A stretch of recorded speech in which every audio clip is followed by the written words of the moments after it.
All right, ready to roll. Obviously excited to be back, practicing football, being around the team.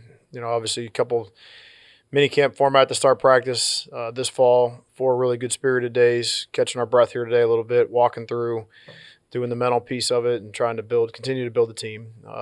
Really excited where we're at. Very optimistic about the next few weeks ahead and getting some really valuable work in with these guys and watching them grow as a team has been fun. So, that being said, I'll take your questions.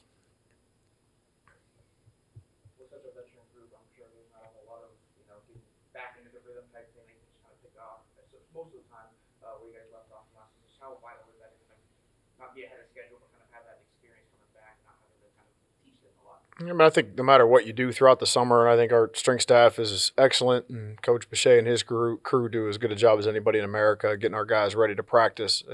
But there is not any way to simulate preseason football practice. So, being out there on the field with equipment on and running around and turf in the afternoon here is really, really hot. So it's a different element, and it's just different. So to go to preseason, there's always some it's tired legs, fatigue, causes communication issues at times. I mean, there's always some situations that have to come up, that will come up, that you have to work through, even with the veteran team. So, but it's been fun to go through it with these guys. Jason, how much of a gut punch was it with those two big offensive line injuries during camp last year? And I guess what did it mean to kind of build the depth of the line, throwing guys into situations before maybe you would have liked to? Yeah, I mean, obviously we had to make some, you know, some fast changes, some abrupt changes that you would never want to have to go through. But I think the flip side of that, coming out of it, is the experience factor of guys being able to get some quality reps in, to get some experience. And Devin Rogers out there right now looks like a totally different person than the games he played in last year, and that's because of the experience that he was able to gain. So, Tyler coming back and a couple of these guys coming back, will be helpful. And really strengthen the core of that unit, and I think a couple pieces that we were able to add to transfer portal will help us as well. So, Yeah, how good do you feel about the line going into this year now? well, I mean, I think that what we've seen is really good communication. We haven't had a full padded practice yet, and it's still obviously in jerseys and a couple days in shoulder pads here. But I think communication with that top group has been really good. The second group is starting to develop a little bit of depth. We have a lot of offense, and there's a lot of different schemes and a lot of different things that we do, and we put a lot on their plate. So communication has got to be at the top and the forefront of what it is to get the thing started. I think it's a physical group. I think it's a group that's very well connected. I think Coach Howell's done a good job of establishing a really good culture there, where they go play really, really hard for one another, and I think from there, then you always, if you have that, I think the rest of the stuff is easy to fix because they're little mistakes that you can kind of correct. What's the focus this week? When do you start turning to Illinois prep? Illinois is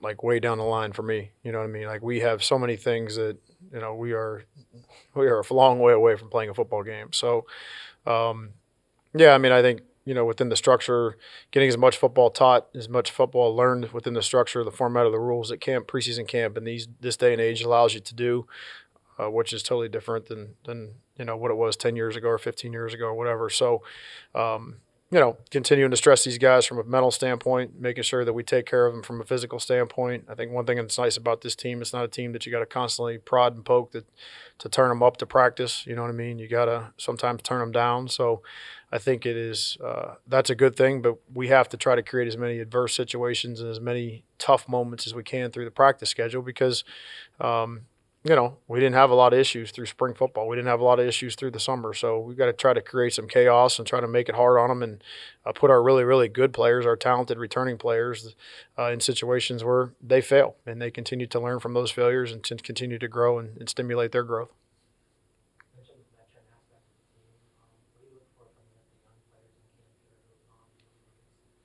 Yeah, I mean, I think the biggest mistake a young player can make is he's got a veteran guy back at his position and he just he cruises through and says, yeah, well, I'm not going to play this year because I got an all-conference player in front of me. And I think we've had a history here. You walk out in that hallway, there's numerous guys on that NFL wall out there. There's countless, there's tons of all-conference players.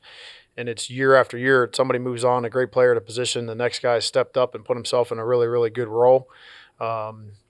So I think that the depth piece of it has to be established, number one, but I hope the young players take a very aggressive approach to their development, a very selfish approach to their development. So, if and when a great player moves on in front of them, they're ready to go, seize their moment, because in college football, your moment doesn't come around too many times. You got to get it when you have it.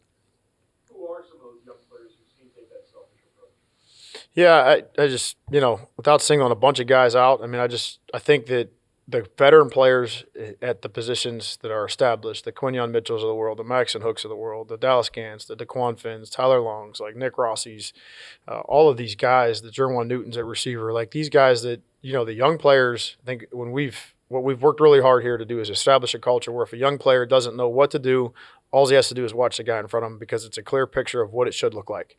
And I think that sometimes those guys just don't show up and know that. They have to go through their own growth process. You have to own their own failures.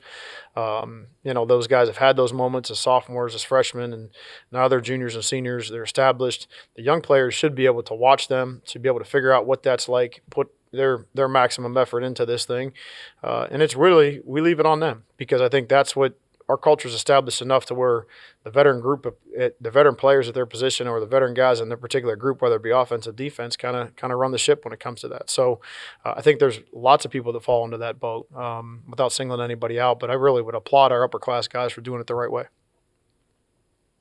You mentioned the established positions and special teams and you guys in that role. Just kind of what is your eagerness to see how that all comes together?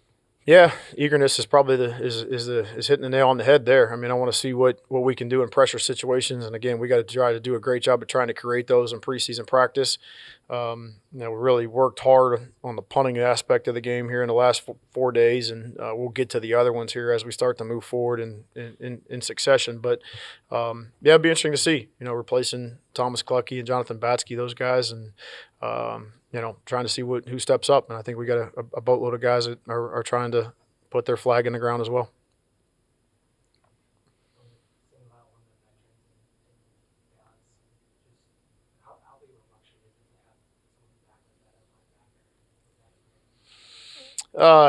Again, I say this all the time about like our veteran guys, like they don't put themselves in position to be what they are by mistake. Like I talk about the NFL wall, go out there and look at the academic wall. I mean, there's 4 guys in this room that, got 4.0s this spring. They're all and 3 of those guys are all conference players. They're established starters. They're back. So they're really good people. They're really good students, and they're, really, really good players. So it is a luxury. It's a luxury to understand that when they speak, they don't always pound their chest, and they're not social media leaders. They're real leaders. So their actions do their talking for them. And then when they feel like that feeling in their gut when they got to stand up and say something, the rest of the guys immediately, their attention is received. So, it's awesome to have it. It's awesome to continue to cultivate it with young players. And again, like I said, the biggest thing for me is trying to create as many clear pictures of what success looks like for young players, so this thing sustains for the long haul. This is not just a great team. This just continues to be a great program. Looking at the running back position, is it important to have an established order, or can you go into with the committee approach at running back? Well, I mean, I think we're still trying to figure out like who that guy is. If that guy emerges, then that's how we proceed. If we get a Bryant Koback or a Kareem Hunt that comes out of preseason camp here and feels like that he can do all 3 things at a very high level, run the football effectively, protect the quarterback at a high level, and catch the ball out of the backfield with extreme confidence, then we roll with him. If not, and it's got to be by committee, then we'll figure out the best way to put a plan around those guys to go win and be successful. Really nice luxury to have the quarterback situation, though, where you got multiple guys that can win the game with their legs as well. So you don't necessarily have to, I'm not. If I felt like that was a major issue and I had to go address that right away, we would have tried to go to the transfer portal to do so. But I think we got plenty of depth in there. I think we can supplement our running game in other ways. If you look at our history over a 10-year period here, we're always effective running the ball, and that's not going to change.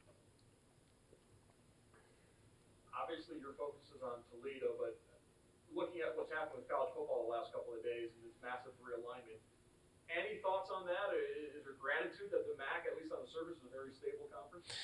Yeah, I just think that I don't pay a lot of attention to it. I think that we're kind of, you go into preseason camp and you go into your own little hole and you do your own thing. You pay attention to your guys, and I don't really allow our players to pay much attention to things that they can't control. So for me to sit there and throw gas on a fire on stuff that I can't control, it doesn't do me any good. But I would say that, I think that one thing that's concerning as I look at it big picture wise is are we continuing to sacrifice, rivalries and things like that make college football really, really good? I just think that's a slippery slope, and just my 2 cents on it.